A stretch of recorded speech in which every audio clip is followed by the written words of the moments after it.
Welcome to the deep dive. Yeah, we're really glad you're here with us today. If you are listening to this right now, you are basically our favorite kind of person. Absolutely. The learner. The learner, exactly. You're the kind of listener who really wants to just cut through all the noise. Bypass that daily information overload. Right, bypass the overload and just get straight to those aha moments that actually change how you see the world. The paradigm shifts. Yeah. And today, our mission is to completely revolutionize how you think about complex, gridlocked debates. And to do that, we are using a pretty unexpected and honestly a pretty intense testing ground. Very intense. We are looking at biblical morality. It's a really fascinating testing ground, Yeah. simply because it is home to some of the oldest, most entrenched arguments in human history. Right. Like, if you want to study how humans argue, you look at how they argue about these ancient texts. Because the stakes are so high. Exactly. And the source material we're pulling from today tackles this dynamic head-on. It's a really rigorous, deeply layered academic dissertation outline. I will be honest, the title alone is an absolute mouthful. It really is. It is called Event-First Epistemology and Constraint-Based Hermeneutics. Try saying that 3 times fast. Right. When I first saw that, I thought I was sitting down to read an audio textbook or something. It sounds super dense. But stick with us, because the goal today is to translate this high-level philosophy into an accessible, mind-bending framework. A totally usable framework. Yeah, a framework you can take and use in almost any argument you find yourself in. So where do we start? Well, the core problem this dissertation sets out to solve is the idea that modern debates about the Bible are just fundamentally broken before they even begin. Broken how? Picture the landscape, right? Yeah. On one side, you have critics looking at ancient texts and declaring God to be a moral monster. We've all seen those arguments. Right. And then on the other side, you have defenders creating these highly sanitized, overly rationalized excuses just to protect their preconceived notions. So both sides are kind of digging their heels in. Yes. And the author of this dissertation argues that both sides, critics and defenders alike, are committing massive structural mistakes. The paper calls them misframing errors, right? Misframing errors. Okay, let's unpack this. Because this idea of a misframing epidemic is really something I want to understand better. It's the core of the whole issue. Are you saying the actual structure of how we argue about these texts is broken before we even get to the theology? Yes. The very architecture of the argument is flawed. What exactly are these misframing errors? Like, can we get into the specifics? Yeah, the dissertation identifies an entire error taxonomy. It breaks these structural misframings down into 4 specific categories. Okay, 4 categories. What's the first one? The first is what they call sanitization. Sanitization. Right, and this is an error primarily committed by the defenders of the text. It happens when someone quietly minimizes or re-narrates, or sometimes just completely tosses out the difficult, violent, or confusing parts of a text. Just to protect a pre-existing image of divine goodness. Exactly. They discard the actual textual constraints to make the story more palatable to a modern audience. So it's essentially sweeping the uncomfortable details under the rug so the defense sounds better. That's a great way to put it. But what about the other side? How do the critics misframe the text? So the critics often commit the second error, which the paper calls caricature. Caricature, like drawing an exaggerated cartoon. Right. It occurs when a reader exaggerates or isolates selected features of the text, but they completely ignore the broader narrative and historical context. Oh, I see. A critic might focus solely on a really harsh judgment narrative, isolating it entirely, while just ignoring the creation or Exodus narratives that structurally preceded it. And justified it within the text's own logic. Exactly. That sounds like just pulling a quote out of context to build a straw man. It is essentially straw-manning the ancient text. Okay, then we have the third error, which the paper calls category collapse. I think I need some help visualizing this one. Category collapse happens when people flatten ancient wisdom into modern freestanding moral rules. Flattening it out. Yeah, they equate complex divine instructions, which were given to a specific people at a specific time, with easily translatable modern principles. Which completely ignores the massive cultural distance between the ancient Near East and today. And the philosophical and interpretive distance, too, Right. is huge. It seems kind of like trying to apply the user manual for a 1980s microwave to a modern smartphone. That is the perfect analogy. You are just fundamentally operating in the wrong category of instruction, so of course it doesn't make any sense. Right, applying a microwave manual to a smartphone is exactly what category collapse looks like. Yeah. And that leads directly into the fourth and honestly, probably the most critical error in the entire taxonomy, Which is the level skip error. level step. Yeah, a level skip error occurs when someone jumps straight to moral outrage or moral defense, for that matter,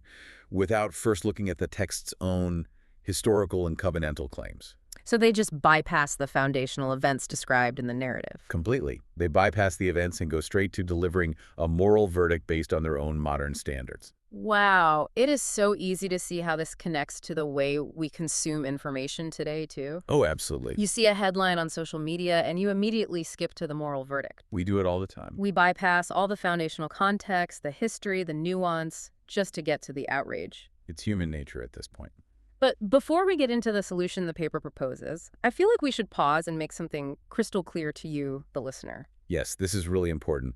We should emphasize that our deep dive today is not about taking a theological or political side. Not at all. We are not here to validate the modern left-wing critics, nor are we here to validate the traditional right-wing defenders. We are looking purely at the structural anatomy of an argument. Exactly. The methodology we're exploring is designed to expose the weaknesses in both defensive apologetic strategies and critical attacks. It's just about demanding epistemic discipline and intellectual honesty from everyone involved in the conversation. From all sides. Here's where it gets really interesting. Because if modern debates are broken by these misframing errors, the dissertation doesn't just point out the flaws. No, it actually proposes a massive structural solution. It introduces a framework called event-first epistemology. How does this framework actually fix the broken debate?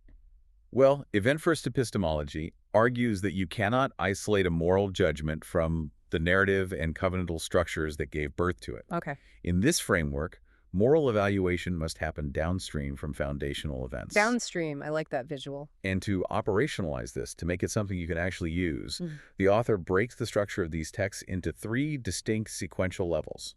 Let's walk through those three levels, because this is where the abstract philosophy becomes a tangible tool. Sure. What is the foundation? The absolute foundation is level 0. These are the ontological events. Ontological, meaning having to do with the nature of reality. Exactly.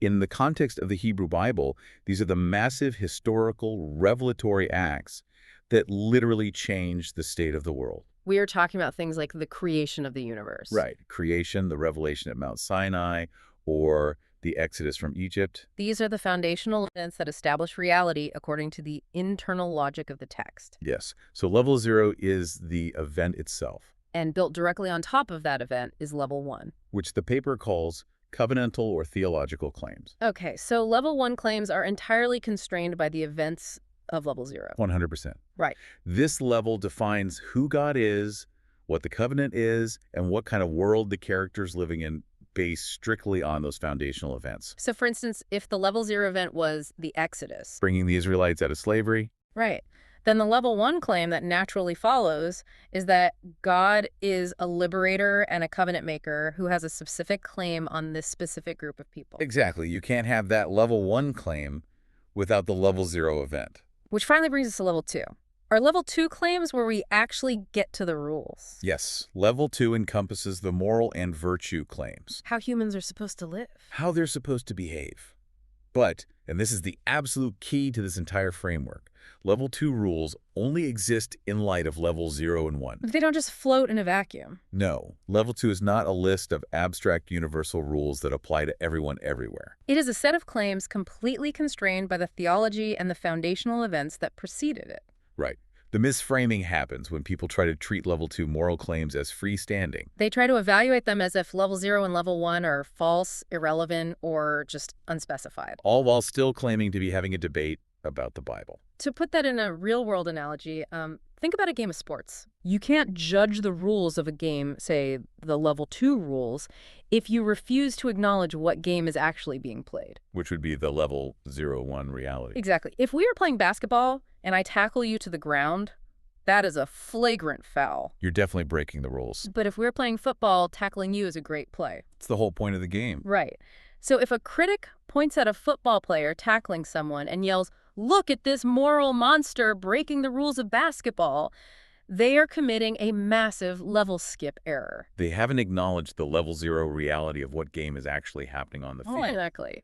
If we connect this to the bigger picture, this clash of frameworks becomes even more apparent when we look at how modern philosophy approaches morality compared to ancient texts. Because we bring a lot of baggage when we read. Modern readers, often without even realizing it, bring really heavy philosophical frameworks to their reading. Like what? Well, they might bring Immanuel Kant's deontology. Okay, deontology. That's a big word. It is, but it basically just means a system that focuses on universal duties. The idea that a moral rule must apply to everyone, everywhere, at all times. Right, the golden rule kind of stuff. Or they might bring Aristotle's virtue ethics, focusing on human character. Or maybe consequentialism. Right, which is basically just cost-benefit reasoning to maximize happiness. But the dissertation points out that trying to force Kantian universality, this idea that a rule must apply perfectly to everyone onto ancient covenantal law, is a massive category error. It just doesn't fit the architecture of the text. So if they aren't using Kant, what is the operating system of these ancient texts? Modern debates often revolve around the binary of objective versus subjective morality. True. The dissertation argues that importing those modern dichotomies into ancient Hebraic texts simply does not work. They didn't think in those terms. Not at all. Instead, these texts operate on a deeply Hebraic epistemology grounded in 3 specific concepts: What are they? chokmah, bina, and dat. Let's break those down, starting with chokmah, which translates to wisdom. Yes, wisdom. The paper specifically notes that in this ancient context, wisdom is not some pragmatic modern life hack. No, it's not like drinking a glass of water before your morning coffee. Right. So how did the ancient mind view wisdom? Chokmah is about alignment with a structurally given order. Okay. Think of it like gravity. You don't argue with gravity, and gravity isn't a life hack. It is a fundamental reality of the universe. Exactly.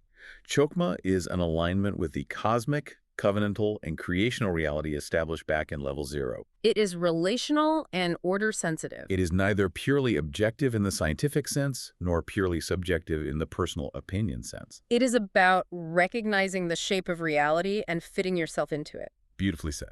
And then you have bina, which is understanding, and dat, which is knowledge. Right. How do those two concepts interact with that cosmic wisdom? Bina and dat represent the human attempt to map and align with that structural order. So it's agent-level modeling. Yes. It is an acknowledgement that human understanding is inherently fallible and limited by our perspective. But it is always oriented toward trying to align with the foundational reality. Exactly. It is not just mere opinion. It is constrained, perspectival insight that has to be constantly tested against the realities of the covenant. So when a modern critic tries to judge an ancient text using Kant's idea of a universal moral duty, they are missing the point entirely. They're playing the wrong game. The text isn't trying to offer a universal rule. It is offering chokmah, wisdom based on a specific, event-driven reality. Precisely. To prove how this works, the dissertation actually runs 3 incredibly detailed case studies. These are great. It applies this event-first framework to some of the most famously debated parts of the Bible. I want to spend some real time on these, starting with the Book of Job. The Book of Job is a classic text dealing with the problem of immense, seemingly unjustified human suffering. Let's set the stage for anyone who hasn't read it in a while. Sure, Job is a wealthy, righteous man who suddenly loses his family, his wealth, and his health. He is sitting in ashes, literally covered in sores. And his friends arrive and essentially tell him, well, you must have sinned because God punishes the wicked and rewards the good. But Job maintains his innocence. Right. He claims God is treating him unfairly. So the naive debate, the way this book is typically argued about today, usually boils down to 2 opposing sides. Like clockwork. A modern critic reads Job's suffering and says, look at this. Job's suffering proves God is cruel, arbitrary, and unjust. And then the modern defender counters with, no, Job proves that God's ways are higher than ours, and we must simply never question God. It is caricature versus sanitization. Exactly. But the framework asks us to locate level 0. So what is level 0 in Job? In Job, level 0 is the narrated heavenly council in the prologue. The famous wager between God and the Satan figure. Right.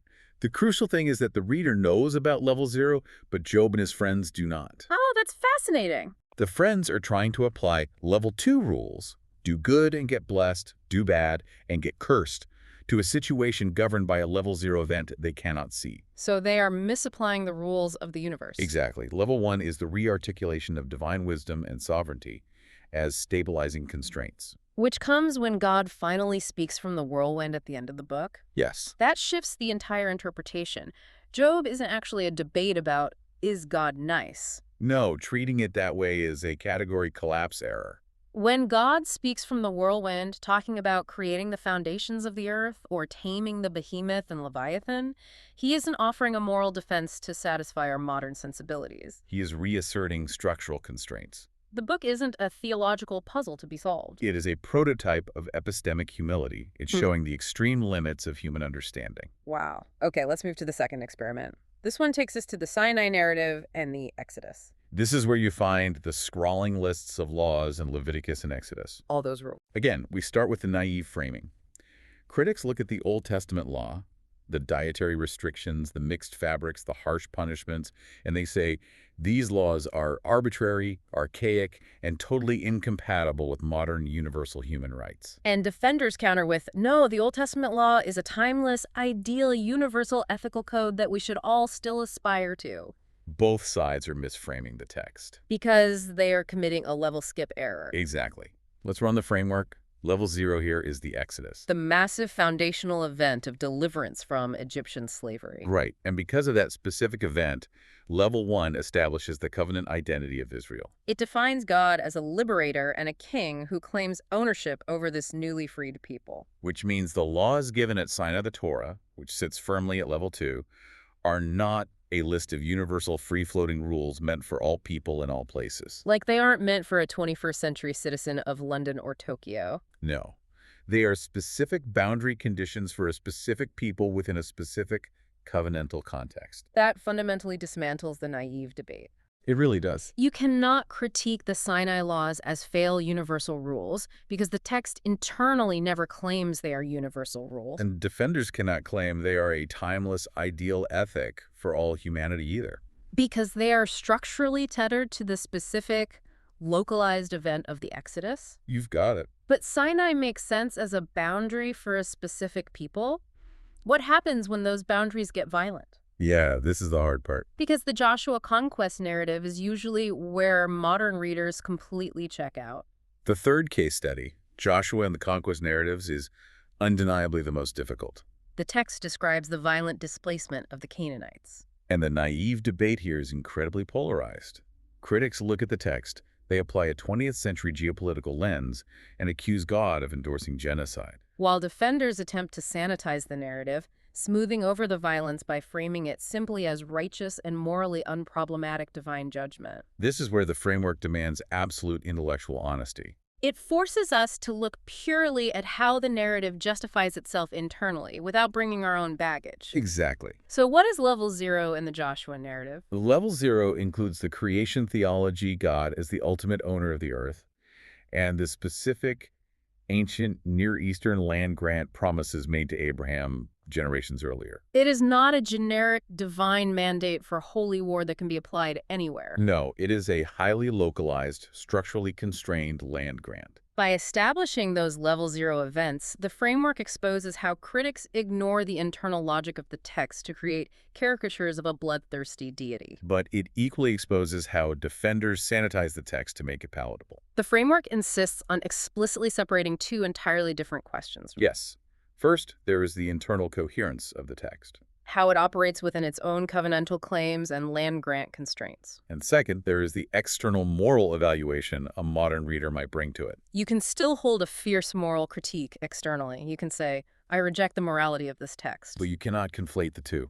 You cannot pretend the text internally justifies itself as a universal moral good if it is actually operating on a specific localized land-grant constraint. The framework stops you from separating the internal logic of the text from your external critique.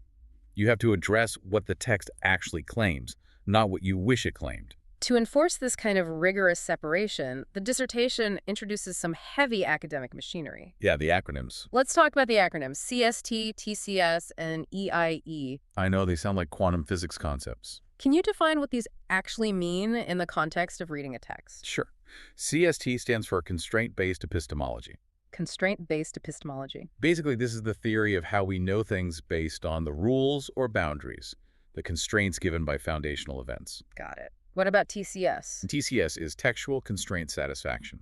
Textual constraint satisfaction. This is a diagnostic question. It asks, does my interpretation actually fit the internal rules and claims of this specific text, or am I breaking the text's own rules to make my point?